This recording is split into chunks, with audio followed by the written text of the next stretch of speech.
Hi there, this is Teri from Stamping Magic. Welcome back to my channel. Today's project is this lovely card. I've used the Good Morning Magnolia stamp set and coordinating Magnolia memory dies to create it. Today I want to focus on the colouring of the flower and show you how quick and simple it is to colour. So let's get started. The Good Morning Magnolia stamp set is a large set and comes in two cases. I'm using the large magnolia flower and the decorative border today. I'm going to stamp using the Stamparatus and I'm going to place one of the cases under the acrylic plate. This keeps the plate level and it makes it much easier to ink up your stamps. I'm using normal weight Whisper White card and I'm going to stamp using Memento Tuxedo Black ink.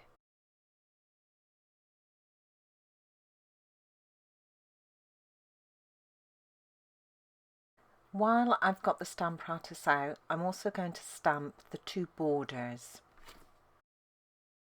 On my grid paper I've marked one of the corners and I'm going to place my Whisper White card in that corner. This is so when I reposition it later I can put it back into the same place. Now I'm going to position my border stamp and I want it close to the top edge and centered. Now I've picked up my stamp and I want to do a dummy run next just to check that I've positioned it correctly. So I'm using a sheet of acetate over my Whisper White card. I'm going to ink up my stamp using Memento Tuxedo Black and stamp it down. Then I can check the placement is correct and it was spot on this time. So I can clean off my acetate and remove it from the Stamparatus. And then I can ink up my stamp again and stamp it down onto the cardstock.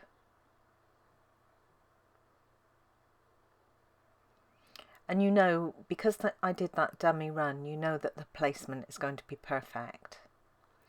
Now I'm going to rotate my cardstock and position it again into that corner that I marked on the grid paper. And I'm going to stamp the other side. And this will be stamped in exactly the same position as the first side. I'm then going to run this panel through the Big Shot with the subtle embossing folder. Colouring such a large image can be a little daunting at first, but this one is just so easy to colour. I'm using the light So Saffron to start off with, and all I'm going to do is lay down some colour towards the base of each petal. I'm going up a bit higher at the sides of the petal. Most of it's going to be laid down at the base though. And I'm just going to continue and do this for each petal.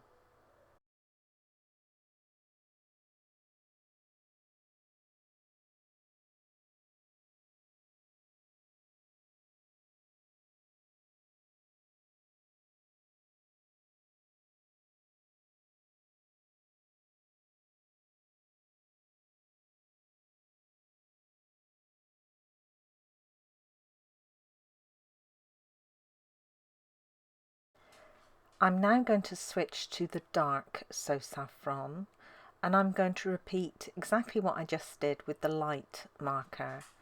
The only difference is I'm not taking the colour up quite so high this time.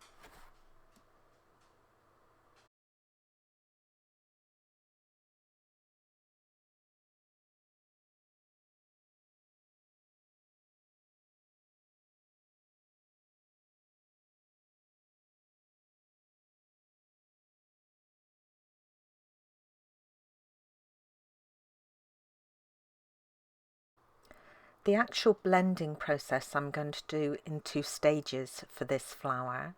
I'm starting with the light So Saffron And I'm just going over what I've already done just to blend those two tones of So Saffron colour together.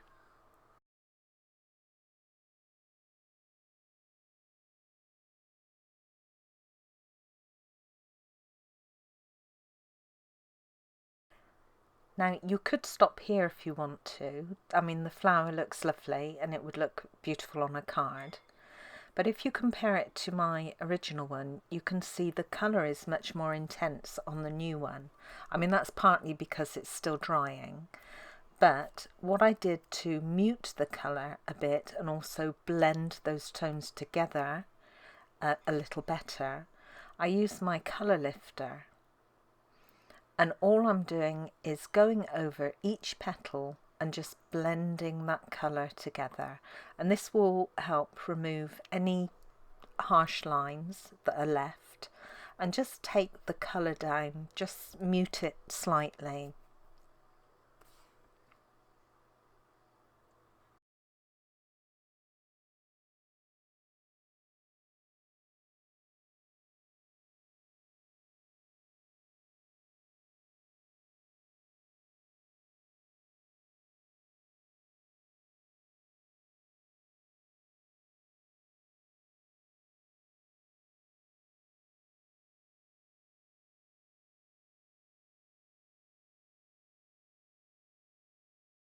I'm using Cajun Craze for the centre of the flower. I'm going to cover it completely with the light marker first of all, and then I'm going to leave that alone to dry for a while. I'm using Old Olive for the leaves, and I'm starting with the light, and I'm just going to add a light coating all over each of the leaves. Again, this is going to be a 3-step process to colour them.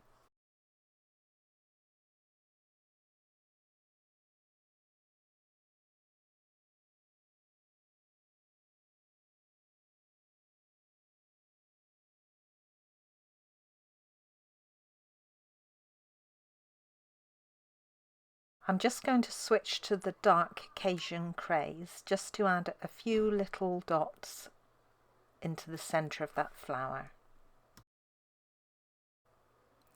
Then I'm going to go to the dark Old Olive. Now I'm going to place this at the base of each of the leaves, and also wherever there's a dark line I'm going to shade over the top of it.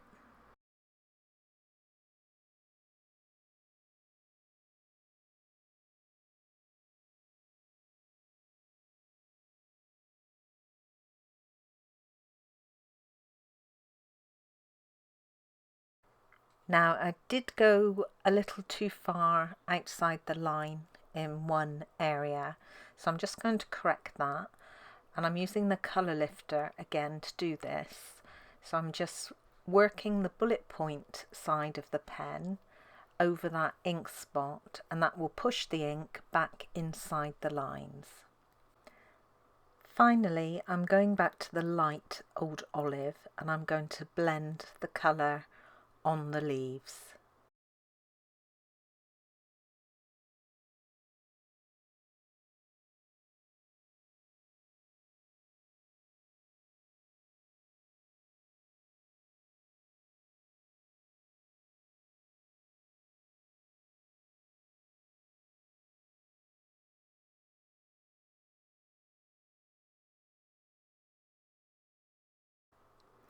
I'm using the soft suede blends markers for the stem, and again 3 steps. I'm going to add the light first of all, then a little depth with the dark marker, so I'm just going over those dark lines that are part of the image, and then I'll blend using the light soft suede.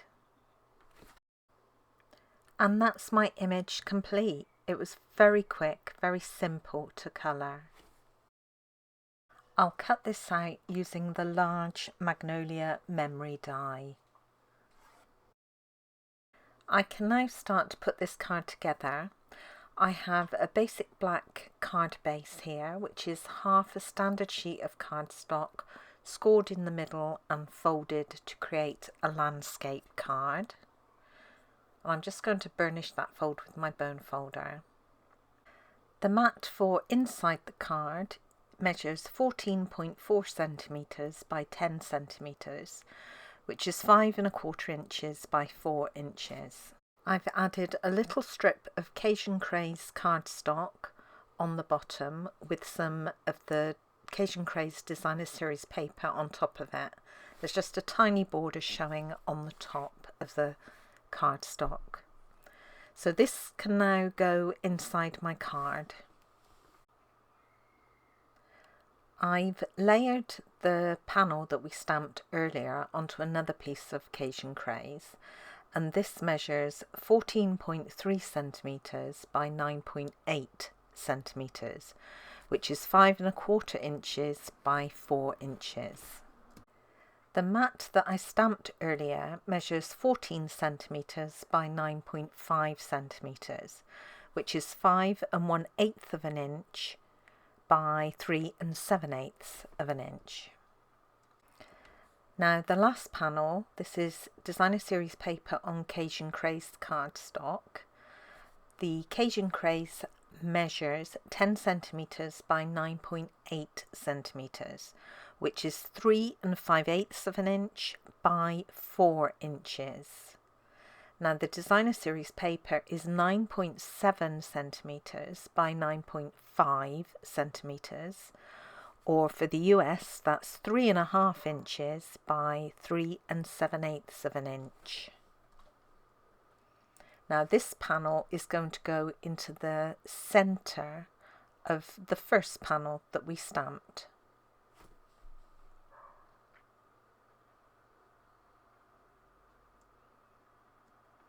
Now for all you Americans or anyone else that uses 8½ by 11, when you stamp that decorative border on either end of your white panel, make sure that it's as close to the edge as you can get it. I'm in the UK and our cards are longer than yours, so I have a little bit more room to play with. So make sure you stamp yours closer to the edge.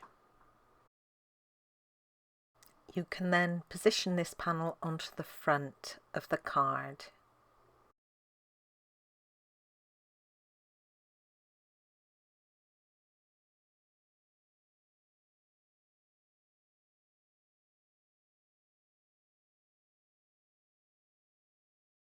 The flower is then glued flat to the card.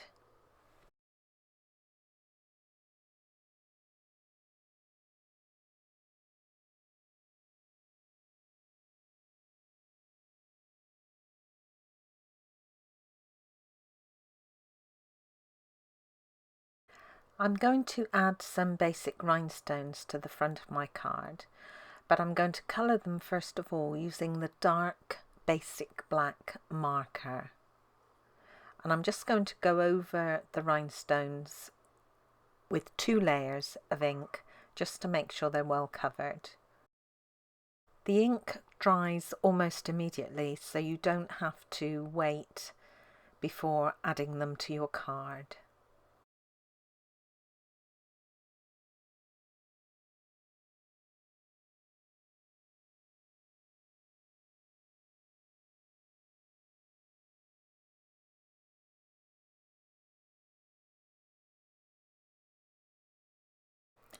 And that's all there is to it. The card is now complete.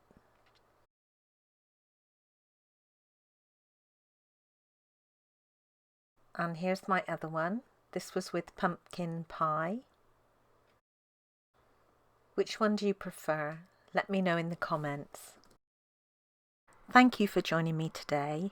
I hope you enjoyed this project. If you did, please give it a thumbs up and don't forget to subscribe and hit that notifications bell so you don't miss out on any future videos. Bye for now.